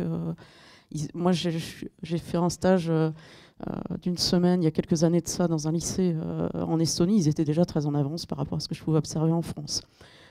Mais on a aussi des pays comme l'Australie qui a sorti sa stratégie aussi en IA éducation. Donc on voit en fait que les États, ils se sont saisis en fait de l'IA en termes de stratégie nationale, avec plutôt des orientations en termes de développement économique et industriel. Maintenant, certains États passent à l'étape numéro 2, c'est-à-dire des stratégies en termes d'éducation. Maintenant, effectivement, la question qui se pose, c'est comment l'éducation en fait, va intégrer l'intelligence artificielle à l'école, et pourquoi faire et pour quels résultats. Il y a des enjeux de personnalisation, mais il y a aussi des enjeux de capacitation. On parlait tout à l'heure d'employabilité. À un moment donné, lorsqu'on entend que certaines universités ChatGPT sort le 30 novembre 2022, en janvier 2023, il y a quelques universités, pas uniquement en France, qui interdisent en fait ChatGPT. Moi, j'ai discuté avec des enseignants qui m'ont dit bah ouais, mais c'est de la triche. Je dis oui, mais est-ce qu'il ne faut pas revoir en fait la façon dont on évalue les élèves? Donc, je pense qu'en fait, il y a un vrai débat là-dessus. Parce qu'effectivement, si vous corrigez une copie qui a été écrite par ChatGPT, bon. Par contre, évaluer comment l'élève se sert de l'outil, qu'il va retrouver obligatoirement dans sa vie professionnelle après, peut-être que là, en fait, ça devient intéressant. Mais c'est des réflexions à avoir collectivement et sur l'ensemble d'un système. C'est très systémique. Par rapport à ce que vous disiez, en fait, bon, il s'avère que j'ai monté un grand collectif qui s'appelle Impact AI sur l'intelligence artificielle responsable et éthique, dans lequel on est 70, dont 60 grands groupes sur le sujet. Et je suis en charge de la task force santé, enfin du groupe de travail santé. On travaille avec la PHP, etc. On a fait un travail sur 1 an avec les infirmières. Alors, on ne va pas changer le problème du système de santé et des moyens associés, hein, d'accord, hein, ça, c'est un problème qui est beaucoup plus vaste que simplement un problème technologique. Mais on a travaillé avec ces personnels qui, au début, étaient plutôt à rejeter l'outil en disant ça va nous prendre encore plus de temps. Puis on a travaillé sur de la logistique. En fait, elles ont gagné tellement de temps que du coup, elles ont retrouvé du temps vers le care, vers l'humain. D'accord ? Donc ça, c'est quelque chose, voilà, c'est quelque chose qui est... Après, encore une fois, tout est politique. Qu'est-ce qu'on fait de ce temps gagné ? Qu'est-ce qu'on fait de ce temps gagné ? Est-ce qu'on en fait pour réhumaniser, pour refaire société ? Ou est-ce qu'on en fait pour, finalement, mettre des gens devant Netflix à boire du coca qui pourrit l'eau à l'autre bout de la planète ? Enfin bon, voilà, je caricature. Ce que dit monsieur aussi, je suis vraiment super d'accord. On va... Alors, je vais carrément plus loin. Moi, je vais sur du reverse GPT. On aura l'occasion d'en discuter.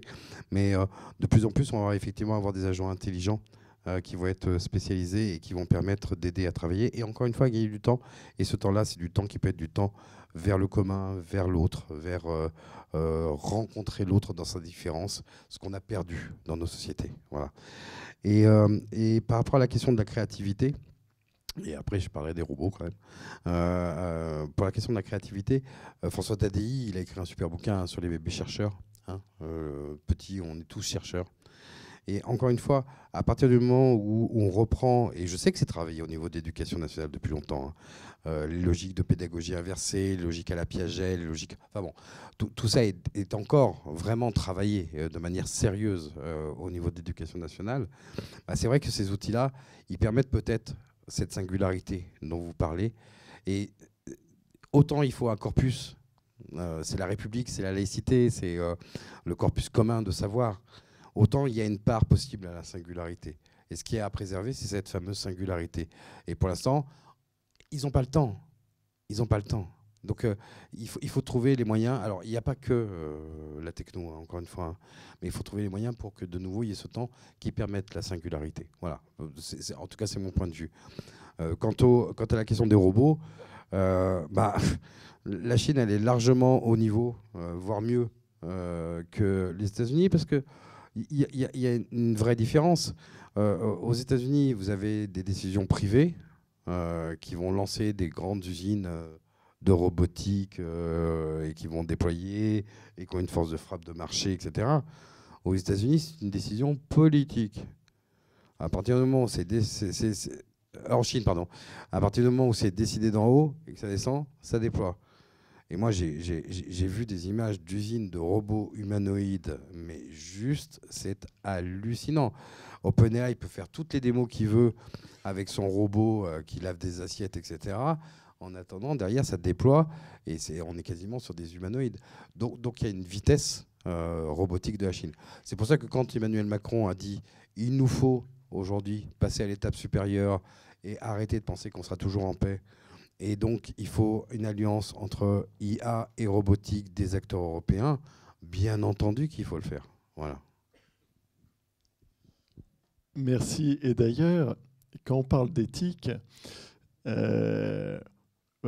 exemple, dans ces grands laboratoires à ciel ouvert actuels de la militarisation de l'IA, que ce soit l'Ukraine, la mer Rouge et quelques autres, la dimension éthique, c'est shoot or don't shoot.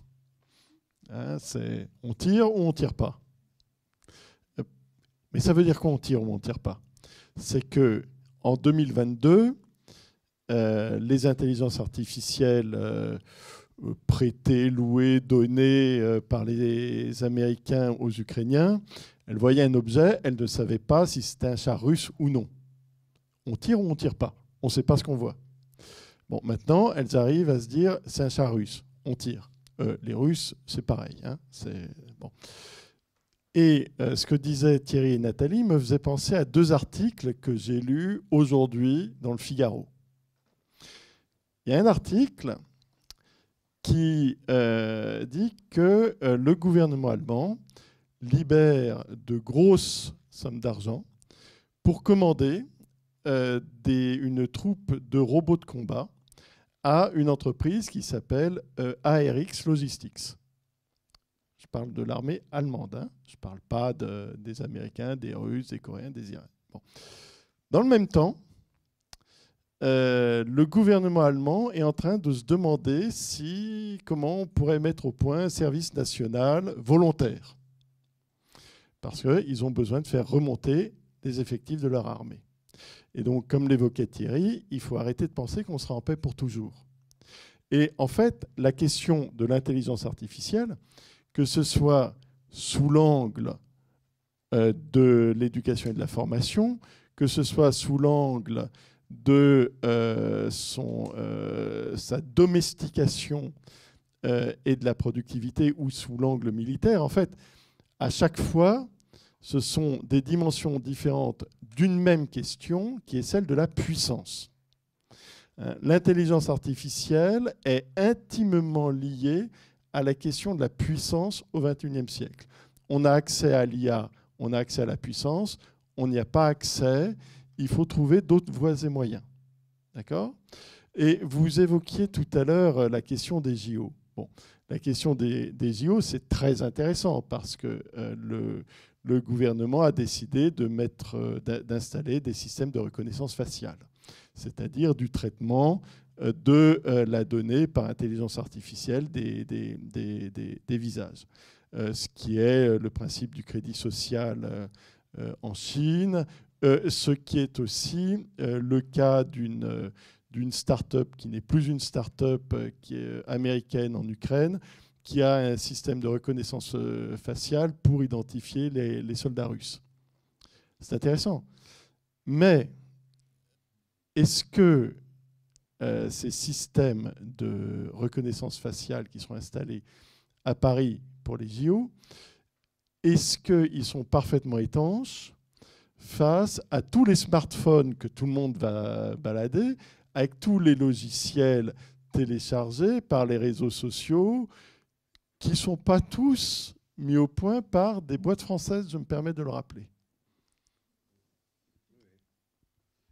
Puis la question, l'AI Act, normalement, interdit la surveillance de masse systématique par reconnaissance faciale en Europe.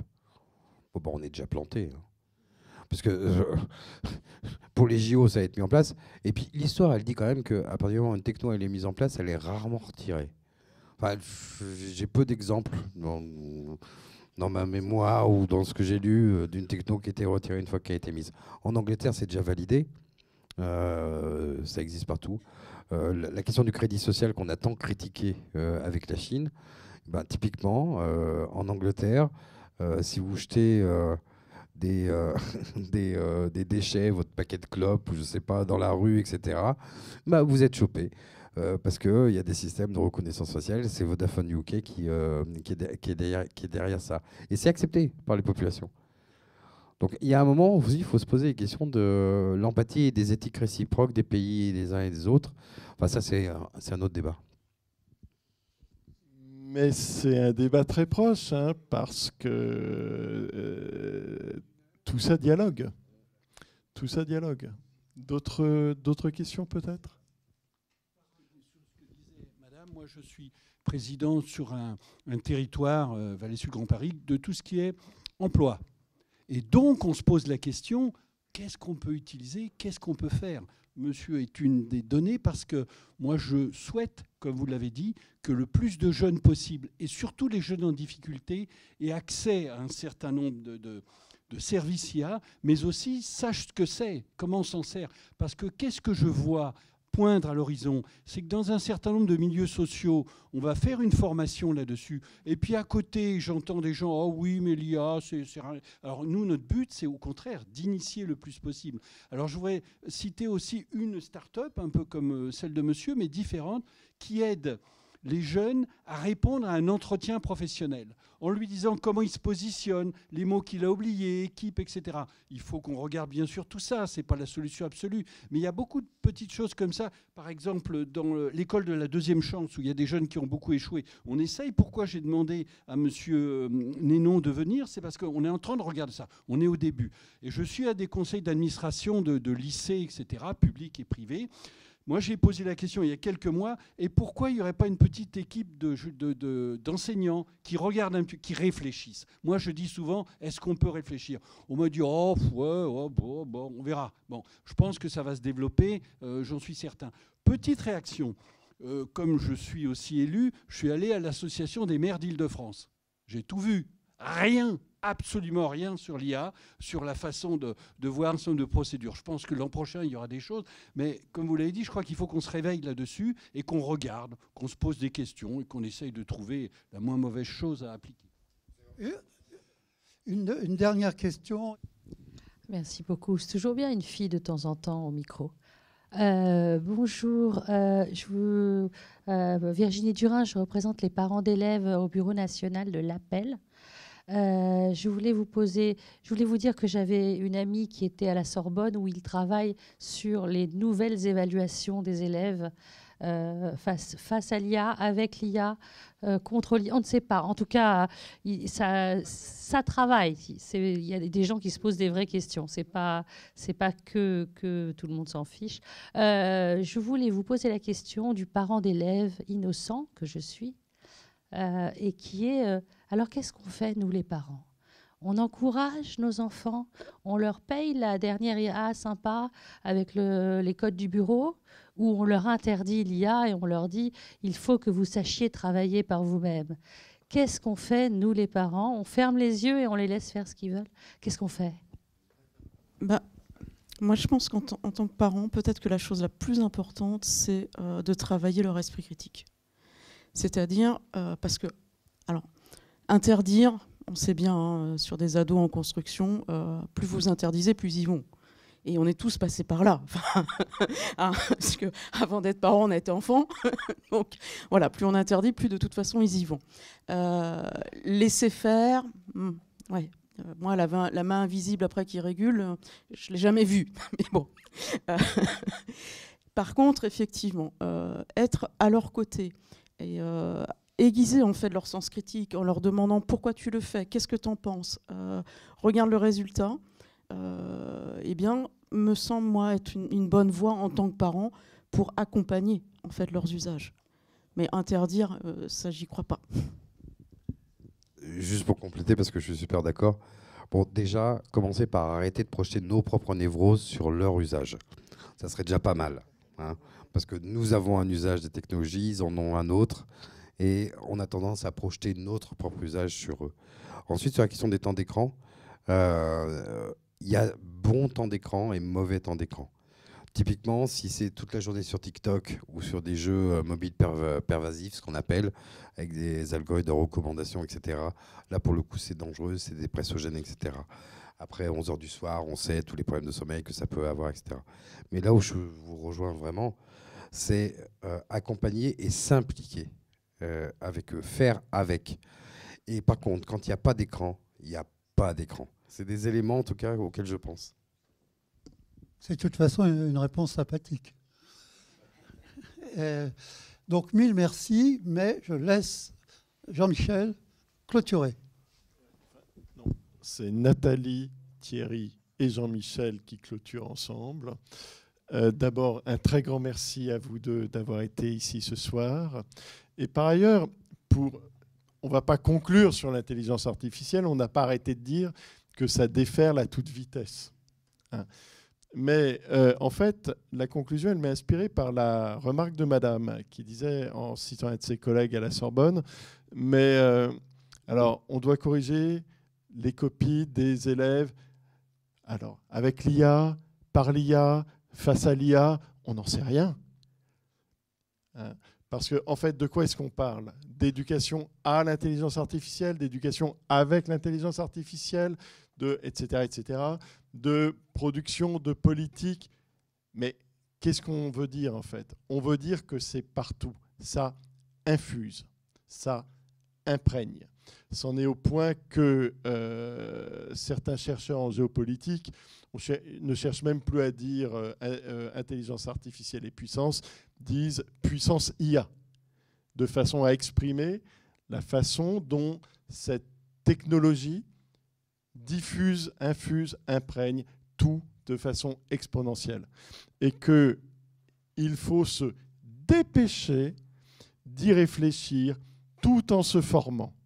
Mais c'est les deux en même temps. Et sur ce, un grand merci au Cercle Clé pour ce beau moment d'échange. Merci mille fois.